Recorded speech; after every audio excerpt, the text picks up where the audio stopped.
Welcome back, everyone. This is Kevin Peridot, and this is the Raging Waters Safe Harbors podcast. Glad you're joining us today. What day is it? It's December 29th, 2025. We're getting ready to roll into a new year, and I'm glad you're joining us. I had hoped, wish is probably a better word, to be closer to wrapping up the book of Mark, but I've missed a lot of weeks, and I'm okay with that. I want to beat myself up. You've heard me say things like this before, but I'm really trying to do a couple things, and this is housekeeping business. I want to say a few things here before I fully jump into today. So, what do I want to say? Livelihood, calling, what I'm supposed to be doing, where I'm going. I lived in this weird space since I've stepped away from working directly as a pastor in a church, trying to find my footing on how I fit and don't fit with the institutional church and how that aligns with my role in this world, in the kingdom. Like, I have a hard time even articulating. The best way to say it is I was at a since this has happened, there's been two times, one locally and the other while I was in Tennessee, that telling part of my story and somebody confronted me. Confronted is the right word. Maybe that's still not even the strongest word I could use on my calling, what I'm doing, if I'm still doing the Lord's work, and I better be doing the Lord's work, and how dare I make knives and not do the Lord's work. It's really interesting, some of the language that has been used, and took those things with a grain of salt, listened, processed, laughed, got a little mad about it, like all the normal things that you would do. And I was reading this past week. I've been using this last week since most things are quiet right now in my world, i.e., I've got custom orders coming up, but they don't really start till January. And I've got a week off in between here, wrapping up blast custom orders and doing this stuff. So I've got 2 weeks off from knife making. I've got 2 weeks off from teaching the life coaching classes that I teach with a group called Symbiosis. I've got some downtime, and I've been doing a lot of thinking, praying, reading, articulating what the next stages were. But anyway, I was reading in Second Timothy chapter 2 about 3 days ago, and I came across this verse right here. Let me see if I can highlight it for you right here. Yeah, there we go. And so this has been one of my favorite verses. And I try to read through First and Second Timothy as much as I can. So if I don't know what to read, I go to it. And for the longest time, I went to it simply because I was like, this is the work I'm doing. Therefore, I need to be grounded in this Paul, the Apostle Paul, writing to his son in the faith, Timothy. And I would read this and I would remember why I was doing what I was doing. Since I've been out of the church, it's been like, is this still for me? This has been one of these questions, like, is this still for me? And I read this, Second Timothy 2:2. It says, and the things you have heard from me say in the presence of many witnesses, say in the presence of many witnesses, let me start over. And the things you have heard me say in the presence of many witnesses, entrust to reliable people who will also be qualified to teach others. This is like this mentor, pass down, find people, teach them, and teach them in a way that they know that they need to teach others. This is the way in which the kingdom goes forward. This is the way disciples are made. This is the way people are changed. This is the way, P.S., that people are apprenticed in just about anything if it's done really well. My goodness, I just started a show. I think it's called The Last Woodsman. And and it's the second show I've watched, folks way up north from where I'm at logging trees and just the hardships and the training and the people and the way that people get good at doing dangerous things that are done in the remote, following these 150 to 200-foot cedar trees. And then, anyway, people learn. People walk with somebody else and they learn how to do it and they get better and better at their craft. And they pass it on to others because they can't do it forever because their body wears out. This is the thing. Anyway, I read this verse and I was like, and then my new, I saw these forever. My wife got this for me. It's got 3 little journals in it, 4 journals. And I wrote down in this little journal, where is it at? I just wrote this question: if this is binding, is 2 Timothy 2:2 still binding on me? Does it still have a compelling quality to me that I cannot escape it? And if so, then what does it mean? How do I play this thing out? And this is the question I've been asking myself. I have it on this board over here. This is where my 2 big focuses for 2026 are written out.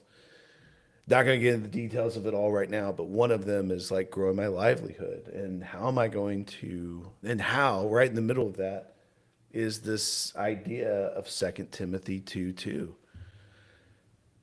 And how does that influence what I do with the rest of my life? This is what I've been asking. So I wanted to share that just as a way of updating. And I think it frames up the reality of why I keep showing up in this space and doing this podcast. I don't have to. I am not getting any money for doing this. I do not have a church that's listening to this. I've got a group of friends and folks that I know and don't know well that are listening along. But my friends, it feels like something's still binding me to this work. I don't know what that looks like yet.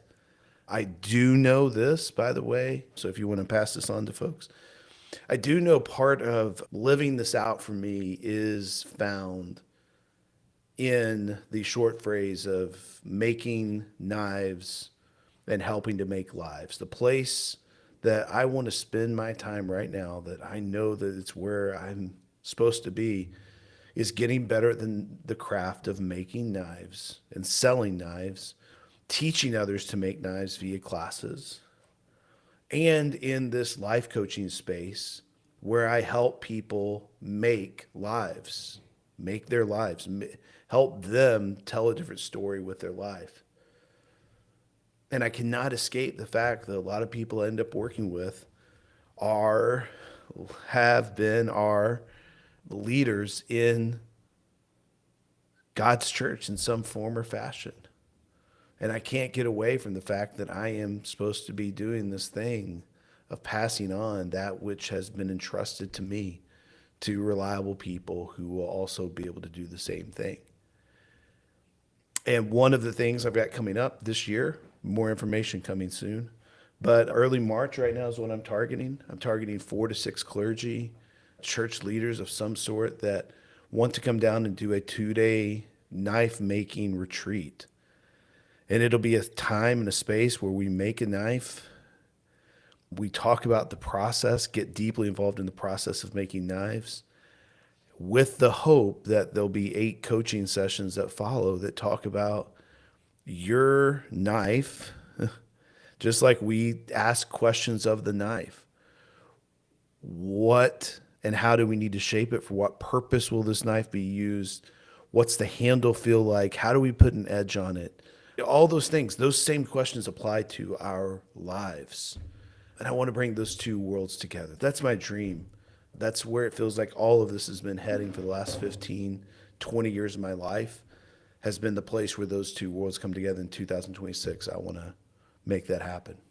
Anyway, that's a little life update for what it's worth. My goodness, I just spent 11 minutes doing that.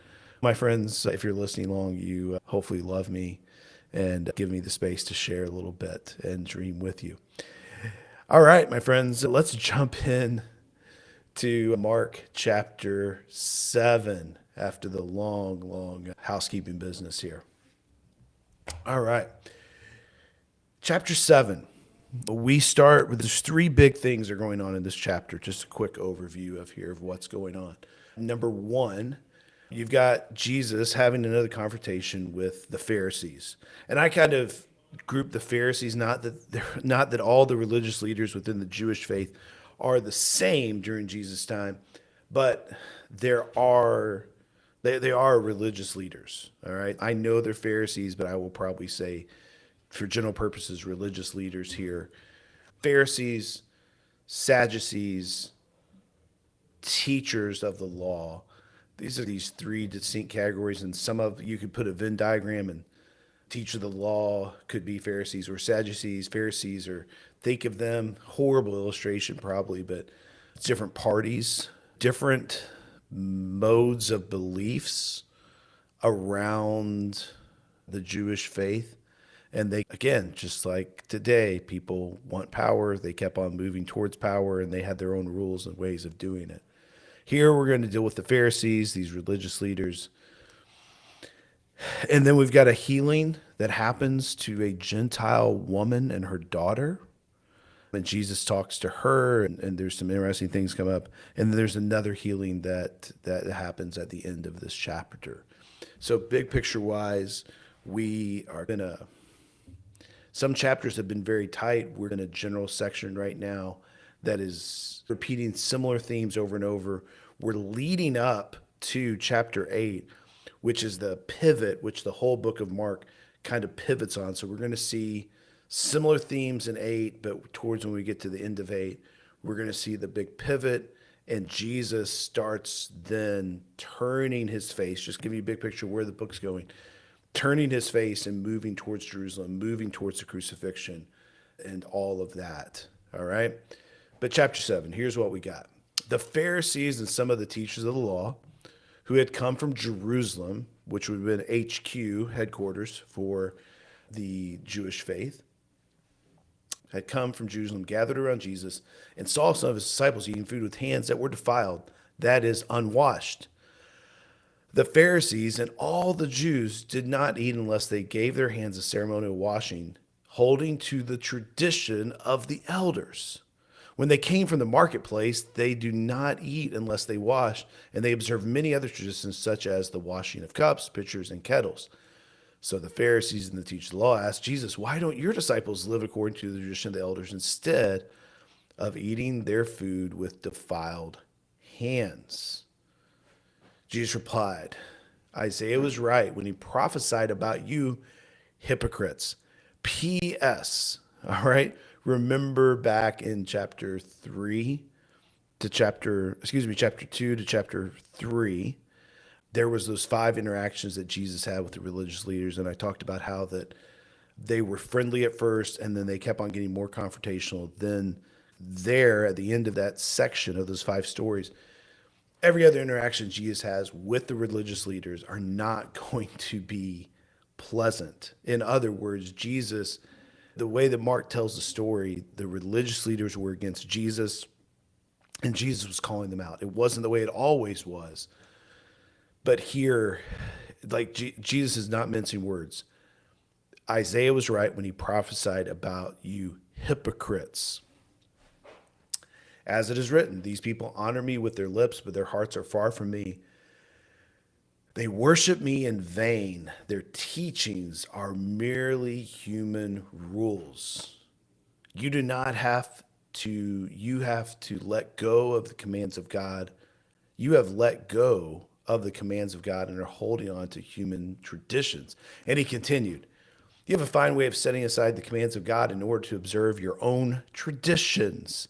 For Moses said, honor your father and mother, and anyone who curses their father or mother is to be put to death. But you say, if anyone declares that might have been used to help their father or mother is Corban, that is devoted to God, then you no longer let them do anything for their father or mother. Thus, you nullify the word of God by your tradition that you have handed down, and you do many things like that. Jesus continued, and he called the crowd to him. So he was talking to the leaders directly. Now he calls the crowd. Listen to me, everyone And understand this, nothing outside a person can defile them by by going into them. Rather, it is what comes out of the person that defiles them. After he had left the crowd, he entered the house. His disciples asked him about this parable. Again, the parable being this right here. Are you so dull? He asked. Don't you see that nothing enters a person from outside can defile them? For it doesn't go into their heart, but into their stomach and then out of their body. In saying this, Jesus declared all foods clean. He went on, what comes out of a person is what defiles him, for it is from within. Out of a person's heart, the evil thoughts come: sexual immorality, theft, murder, adultery, greed, malice, deceit, lewdness, envy, slander, arrogance, and folly. And all these evils come from inside, defile a person. All right. So Jesus has just said a lot.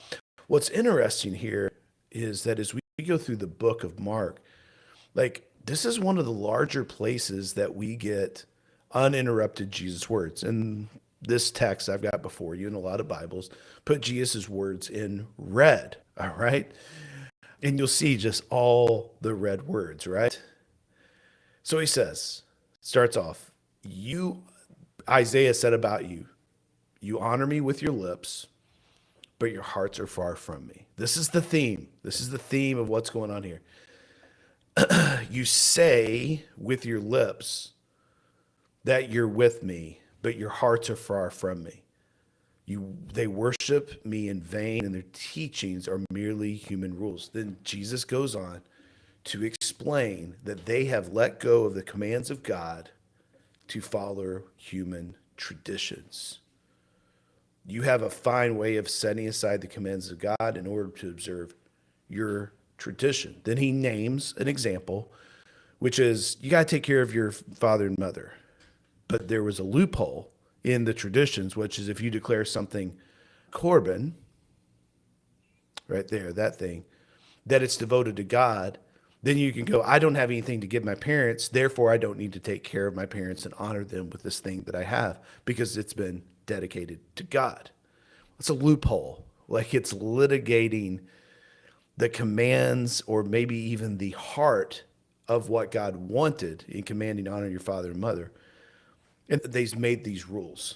Now, it should be noted that, and this is a longer story than I have to get into today, but let me just say this, that in the Old Testament, the Jewish people were punished for not following the rules. They were taken into captivity, both the southern kingdom, which housed Jerusalem, and the northern kingdom. There's two different captivities that go on because there was most of the Old Testament, another story another day, is all about the divided kingdom. Rarely was it all just one place called the nation of Israel. It was the southern kingdom of Israel and the northern kingdom. But they're both taken into captivity. Both of them go into captivity because they did not follow God's law.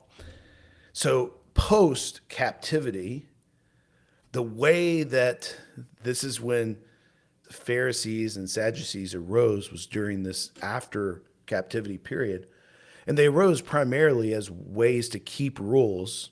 So if they built rules around God's rules, then they would never break God's rules. So it was like if there was God's rule,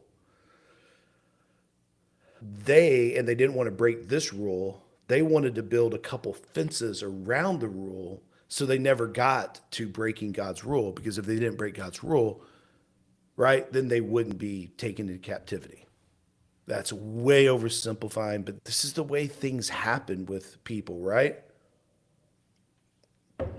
Something happens, a rule's broken, great, horrible things happen, and then we build rules around that so it never happens again. Okay? And the Pharisees, the Sadducees, the teachers of the law had gone so far down this point that they were missing God's original core commandments. They were more dedicated to the tradition of man. All right? Yeah, before I talk about this little section here, let me say this. It's worth stepping back. And I think what this says to us today in a very profound way is this. Examine yourself. Examine the scripture. Find the heart of God and find what in your life are traditions of humans that you hold on to, and see if there's any of those that are lifted above and are actually keeping you from the heart of God. Okay? It's super easy because the laws of humans and even the laws and traditions we make up for ourselves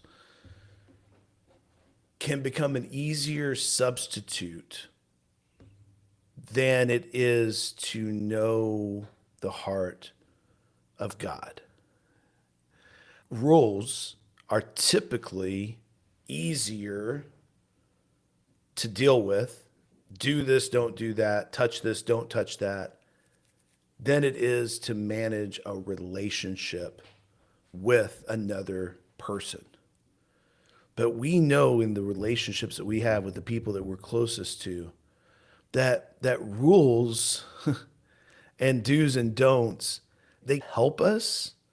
But the whole purpose of being with another person is to get to know them, to understand them, to be close to them, to love them, to respond to them, to be in that relationship, not just, I don't like when you do this and you should never do this and you should always do this.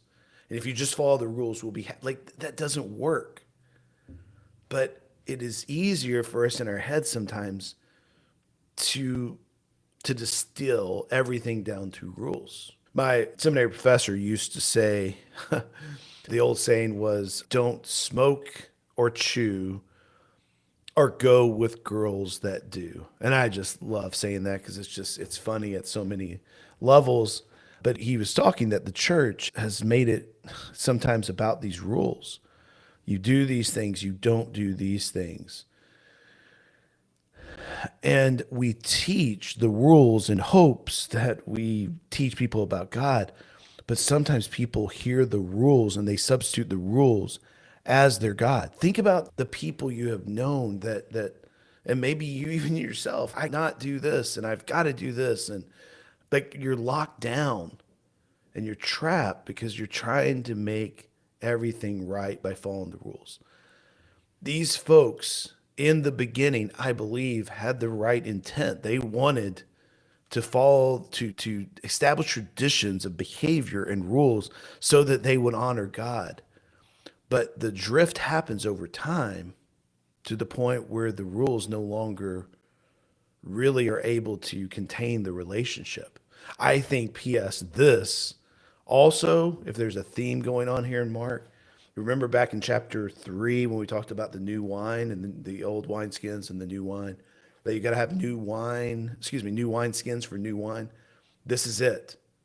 The old rules no longer applied, and holding to the traditions of humans no longer, like it wasn't holding the things of God. And if you're going to hold the things of God, you got to have a new container.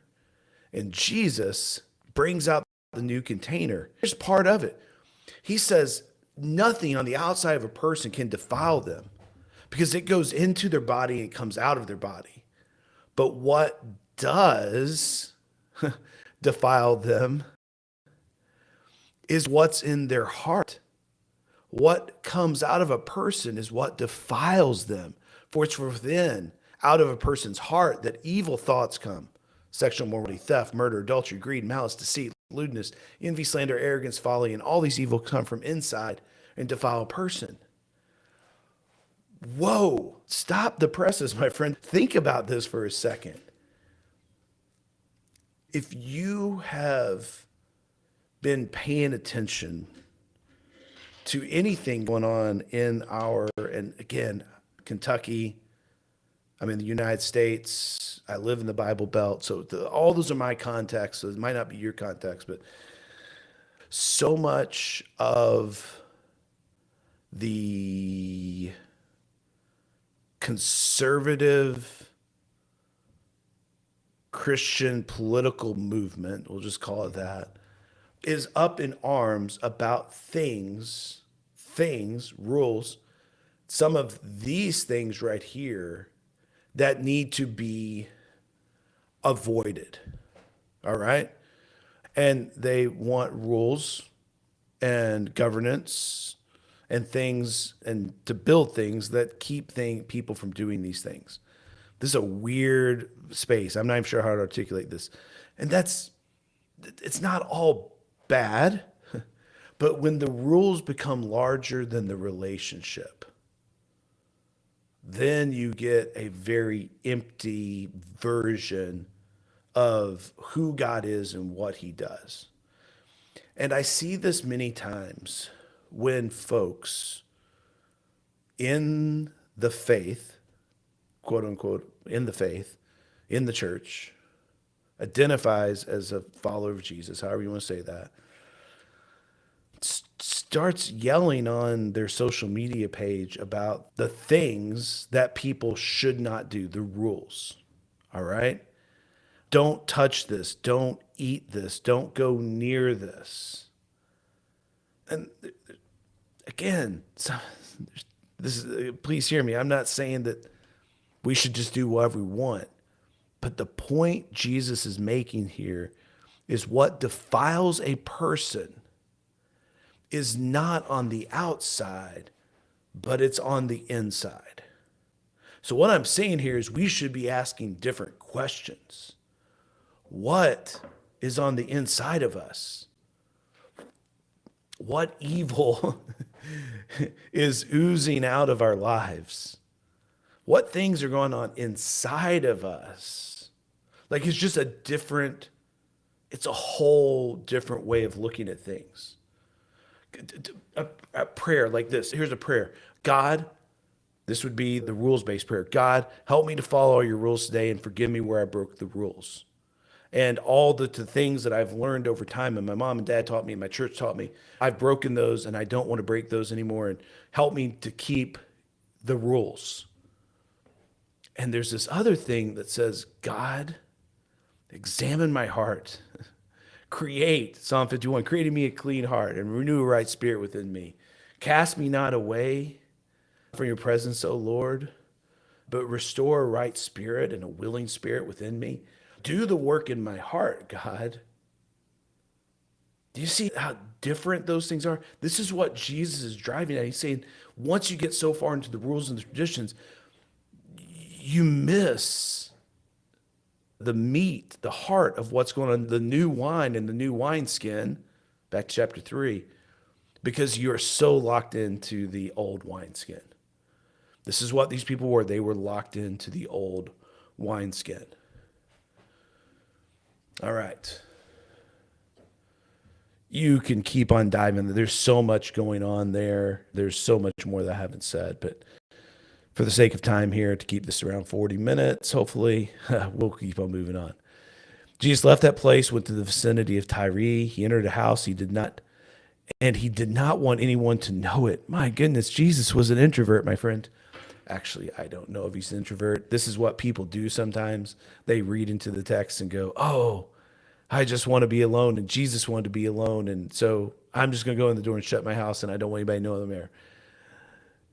Jesus did want to keep it a secret, but he couldn't keep a secret. This is one of these themes that we're going to see pop up over and over. We're going to see the same theme. Jesus wanted to be low key, but he was a rock star. He wanted people to stay quiet so that the best I can tell, this is a super simplistic answer. He didn't want his fame growing too much because of the craziness of the crowds around him when everybody was trying to swarm him. But it was not a secret. And soon a woman heard about him. Her daughter was possessed. Impure spirit. There it is again. One of the key themes throughout the book of Mark is these impure spirits. Does the New American use impure spirits as well? Unclean. Unclean is what they use. All right. The woman was Greek, born in Syria and Phoenicia. She begged Jesus to drive the demon out of her daughter. All right, so this woman was a Gentile. Another whole wrinkle here enters in that we haven't talked about. This one was a Gentile. She was not either Jewish in ethnicity, nor was she converting, or even, it doesn't even sound like a God-fearer. Later on in the book of Acts, we're going to get this God-fearing language of people described that were Gentiles, but they believed in God and they were trying to seek God out. So she was a Gentile. She was not in the fold. Now, Jesus had already traveled to a lot of Gentile based places. This book of Mark is written for Gentiles. P.S. Meant to say this earlier, but we know this because in even this chapter, as Mark is explaining all the things that why Jews do what they do, right? It's because they didn't know. The customs of the Jewish folks were odd or different or unknown to the people reading the story because they did not live near them, they did not know them. And so they have to explain what these customs are. So the book is written for Gentile. And over here in the New American Standard, that actually in verse 26, it actually says Gentile. But after hearing him, a woman now the woman was a Gentile. All right. Jesus responds to her, first, let the children eat all they want, for it's not right to take the children's bread and toss it to the dogs. Ooh, Jesus, I remember reading this book with people at church, and I remember this one person's reaction. They're just like, Jesus is a jerk. Jesus, and again, sometimes you read his words, like there's this, he calls the disciples dull earlier. Are you so dull? And now he says to this woman, nope, the children eat first. It's not right to take the children's bread and toss it to the dogs, saying that the Gentiles were separated and were the dogs here. This is one of these stories that, man, I don't think that Jesus, P.S., was a jerk. I don't think he was just going around being mean. I don't even think he was deeply impatient with people and be like, oh my goodness, I can't believe you get this. God, you're so slow. And I don't think he was doing any of that. But I think in this moment that Jesus knew what was going down and he intended to help this lady all along. But the woman says, Lord, she replied, even the dogs under the table eat the children's crumbs. Like, like even the dogs eat. The dogs eat. They get the crumbs. And so if you can just give me some of these crumbs right now, my daughter is in such bad shape. Just help me. And then he told her, for such a reply, you may go. The demon has left your daughter. And she went home, found her child lying on the bed, and the demon gone. So all of these things happen. Jesus honors this woman, and the story is told. And there's lots of questions to ask about the text, but I want to ask why the text is even there. A bigger question: what is this saying? This is saying at some level to the Gentile reader, those outside of the Jewish faith, that Jesus is for them as well. That's not just about that you got to be Jewish to get to Jesus. This is being, you can be Jew or Gentile, and Jesus will still show up. And some of the places that Jesus went already in the book were Gentile areas. And we're going to see this more and get more and more explicit. And we're going to get more inclusive language. All right. Then Jesus went to the vicinity of Tyre, left the vicinity of Tyre, and went through Sidon, down to Sea of Galilee, and into the region of Decapolis. There, some people brought to him a man who was deaf and could hardly talk. And they begged Jesus to place his hand on him. After he took him aside away from the crowd, like, so Jesus, this is amazing, right? Jesus takes him aside away from the crowd to do this thing. Jesus put his fingers in the man's ear, and then he spit and touched the man's tongue. He looked up into heaven and with a deep sigh said, Epatha, If I knew my Hebrew, I would be awesome, but I don't. It means be opened. At this, the man's ears were open and his tongue was loosed, and he began to speak plainly. Jesus commanded them not to tell anyone. There it is again. But the more he did so, the more they kept talking about it. People were overwhelmed with amazement. And they said about him, he has done everything well. He even makes the deaf to hear and the mute speak. The New American Standard, they were utterly astonished, saying, he has done all things well. I love that statement. He's done all the well. He makes even the deaf to hear and the mute to speak. So again, Jesus cast out an impure spirit, and he also heals this man who is both deaf and mute. All right. Lots have been made over the fact that, what's interesting, he was not even near the girl that he cast the spirit out of just right before. But here he touches the man's ear, spits, which is weird, right? And puts on his hand and touches the man's tongue. I've seen tons of things about this, and I'm just going to leave you with some of these questions. Did Jesus need to touch the person to actually heal them? What's up with the ear and the spit and the touching the man's mouth? Did he have to touch him? People will say this, which is interesting, and I think there might be some validity. There are some people brought to him a man who was deaf and could hardly talk, and they begged Jesus to place his hand on him. The woman before showed up and she said, just help my daughter. Didn't even bring the daughter with. But here, they want him to lay hands. So I've seen the arguments. I've seen the kind of the debates here. Does Jesus, is there something in the touch, or is the touch simply for the sake of the person getting healed or even those around, that they can physically see something is happening? Either way, at the end of the day, it does not matter. It's not a salvation type question. But these are the things that I think in Scripture we can dive into, we can think about.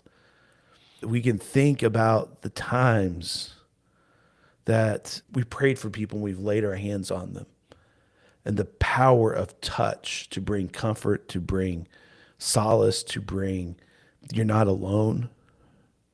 And then other times that Jesus also works when the person's not even in the room, right? And so we got both and illustrated here. And at the end of the day, I think we can all say he's done everything well. He's done all things well. He's done all things well. That's who Jesus is. So that's our journey through Mark chapter 7. I hope you have enjoyed it. I hope it's got you thinking about some things. And thanks for inviting me into your ears, and for those of you watching on YouTube, into your eyes, and for sharing along in this journey. We'll keep on trucking. I'm going to do my best to hit this every week. I'm going to do my best. All right. All right, my friends. Have a good one. Peace, and keep forging forward. Talk to you soon.